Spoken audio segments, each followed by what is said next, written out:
2026వ సంవత్సరం. మన దేవుడు ఇస్తున్న చక్కటి మాట, పేతురు రాసిన మొదటి పత్రిక 3వ అధ్యాయం 9వ వచనం.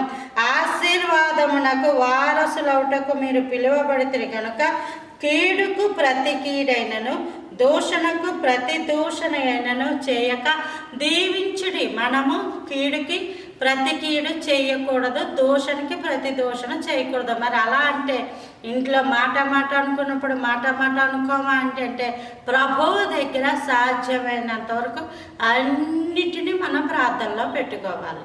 సాధ్యమైనంత వరకు కళ్ళు, చెవులు, ముక్కు, నోరు, చేతులు, కాళ్ళు ప్రభు యొక్క చిత్తానికి అప్పగించుకొని దేవునికి లోబడుతూ, ప్రభువా నాకు సహాయం చేయి, నీ చిత్తానుసారంగా జీవించే కృపను అనుగ్రహించండి, నీకు లోబడే కృపను అనుగ్రహించండి, నీలో అంటుకట్టబడే కృపను అనుగ్రహించండి, ప్రభువా నా బ్రతుకును మార్చండి అని మనల్ని మనం దేవుని యొక్క చిత్తానికి బాగా లోపరుచుకున్నప్పుడు దోషానికి ప్రతి దోషణ అన్నది దేవుడే చూచుకొనను గాక. మనం ఆశీర్వాదానికి వారసులు అవుటకు పిలువబడతాం.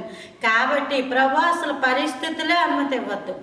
నాకు అంటే నీవు దీవించని పరిస్థితులు నా జీవితంలో ఉండకూడదు, నీకు అసహ్యమైన పరిస్థితులు నా జీవితంలో ఉండకూడదు, నీ చిత్తము కాని పరిస్థితులు నా జీవితంలో ఉండకూడదు, నాకు సహాయం చేయండి అని ఎప్పుడైతే ప్రభువును పట్టుకొని మనం ప్రార్థిస్తామో దేవుడు మన జీవితాలలో ఆశీర్వాదాలు అనుగ్రహించి అసలు ప్రతి కీడు, దూషణ ఇలాంటి వాటి నుంచి దూరముగా ఉంచును గాక.